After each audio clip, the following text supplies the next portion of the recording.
everybody. Happy Wednesday, or hump day, or whatever you want to call it, or the middle of the week and the worst day ever, maybe? I don't know. But anyways, happy Wednesday. When it's Wednesday, it's a W, so I'm on the website. And I'm also on YouTube, so if you asked your questions on yesterday's video, or you went on my website under hashtag Katie FAQ videos, I believe is the topic. Across the top, you scroll down. Anyway, I found them, and I've already answered many questions on both of those sites, so if you're wondering if your question got answered, you can check it out and see if it did. So I have 3 questions today, as well as a journal topic, so let's get going. First question. Hi, Katie. I was curious about your thoughts on changing counselors when you cross the line from childhood to adulthood. I'm in my 20s and I still see my counselor that I had when I was a teenager. I like her and I don't have any major problems, but could I be hurting myself in the long run? Thanks so much. I thought this was a great question because it's something that, to be truthful, before I read it, I hadn't really thought about that much. And, you know, with a medical physician, we see a pediatrician. And then when we're 18, we're forced to see another doctor, someone who isn't a pediatrician, sees adults.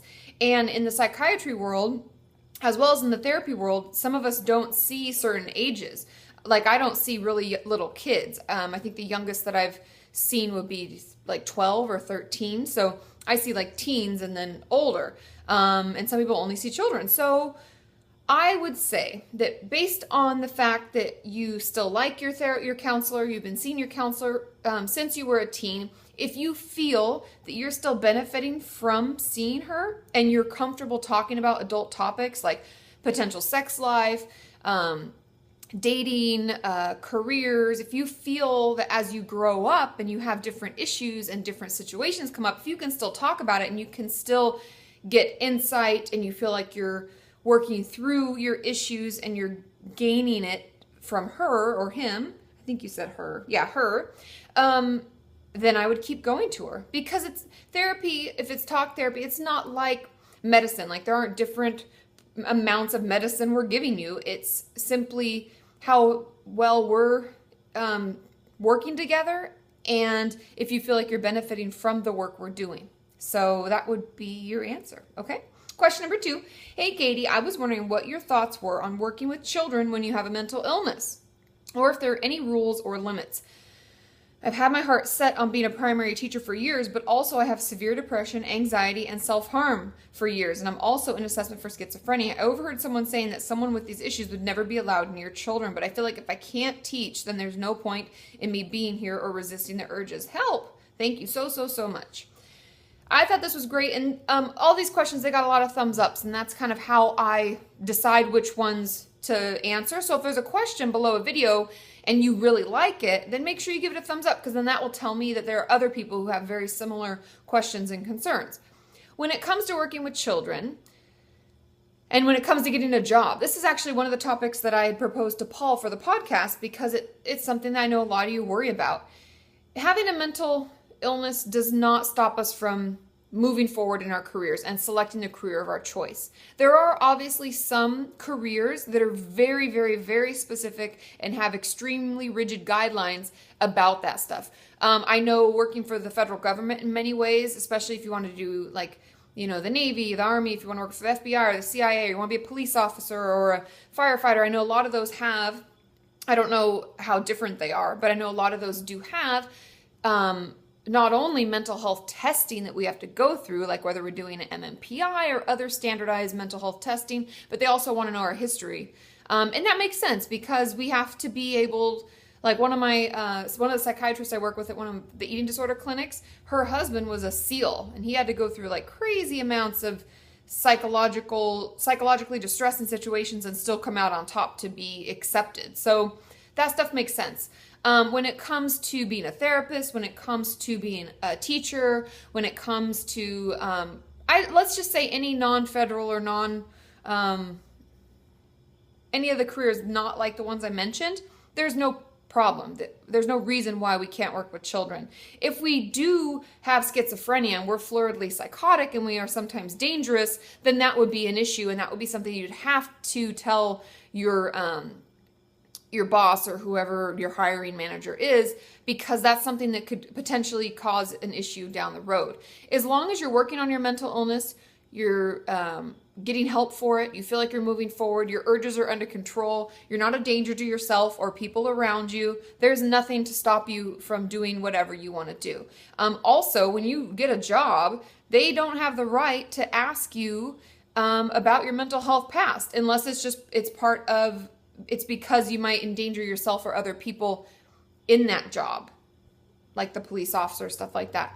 But for therapists, for teachers, there's no regulation. The only thing that is if you're a danger to yourself or others, which is kind of like the 5150. And I assume that if you are a danger to yourself or others, chances are getting a job is like the last thing on your mind. So I wouldn't worry about it. I think you're doing great as long as you're working on everything, and taking the medication that your psychiatrist potentially prescribes, working on the homework that your therapist gives you.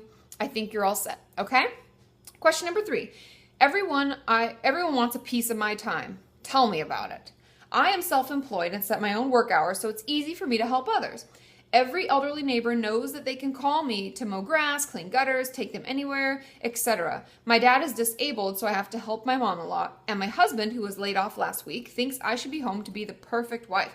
Been struggling with depression for the last 10 months, and all the stress with keeping up with everybody's needs is just wearing me down. But I don't want to be selfish and tell everyone no. Help. I thought this was a great question, because I think a lot of us struggle with it. I even struggle with it. Just say no. Practice it with me. No, I can't. I don't have time.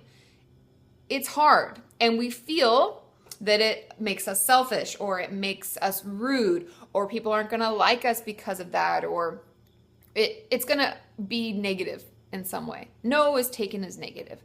We're yes people. We like to please people. And to the detriment of our own healthy mind, healthy body, right? We can't give all of our time to everybody else and not keep some for ourselves and maintain a level of, healthy mind, healthy body. Am I right? Hopefully you're nodding on the other side. So I would encourage you to start practicing the little things, those little to-dos that are the easiest things to do. Let's start putting them off. Let's start saying no. And I wouldn't just say no. What I would practice, let's pick one thing this week, or one person. Maybe there's somebody you know won't be offended or won't be aggressive or rude when they ask you to mow their lawn, let's say. You can say, I'm sorry, I just don't have any time. I'm so sorry, you'll have to ask someone else. Make sure you say it that way. Don't say, oh, I just can't do it today. How about tomorrow? You're just going to pack in your other days. We need to say no completely. So we need to say something like, I'm sorry, I just don't have time. You'll have to ask someone else. Maybe even think of someone else they can ask if you know someone else has time on their hands. It's okay to say no. And we're going to have to start practicing in little bits. We can't go all or nothing, black and white, because we know that's not healthy. We need to do a little bit in the gray. So with those things, they're a little more simple and easy to let go of, like, cleaning the gutters or taking them somewhere. Those are the things we're going to have to try to turn down. Let's practice. It may not go well the first couple times, but the more you do it, the stronger you'll feel, and the more you'll realize that sometimes people take advantage of us because they know we'll say yes. And it can give you this sense of confidence and realization that people will like you and love you and want to be around you regardless of you giving them all of your time and leaving none for yourself. And so as you practice, I would encourage you to set aside an hour a week. We'll start out with that. I'd hope an hour a day in the end, but an hour a week where you do something that just you want to do. Maybe you do it by yourself. Maybe you take yourself out to lunch. Maybe you'll get some frozen yogurt. Maybe get your nails done. Maybe go for a walk with the dog. Whatever. Do something that you and only you wants to do. And it may even be hard for you to figure that out, but it's something that we all need to practice. And turn your phone off when you do it. I know it's very challenging, but I promise, I swear on anything I could swear, that the world is not going to crumble if you just take a couple hours off. Okay? I hope that helps. Journal topic today is from Kat on my website. Thanks, Kat. So it says, life goes on, whether you choose to move on and take a chance in the unknown or stay behind, locked in the past, thinking of what could have been. I really like this because sometimes we forget how many chances and choices we're making to not move forward. There are so many ways in life where we can take a chance on something, we can do something out of our comfort zone, we can call that friend, we can get out, we can challenge ourselves. And there's so many ways we can do that. Oftentimes we forget and we get stuck in the past. It's almost like my dad used to talk about when he was like 50 years old. Like, remember back when I was in high school playing football? We all know people retell those stories. Let's make new stories. So I challenge you to do one thing to challenge yourself, to step out of your comfort zone, and then I want you to tell me about it. Okay? Let me know how it goes. I love you all. I'll see you tomorrow. I'll be on Twitter, so ask your questions there. Bye!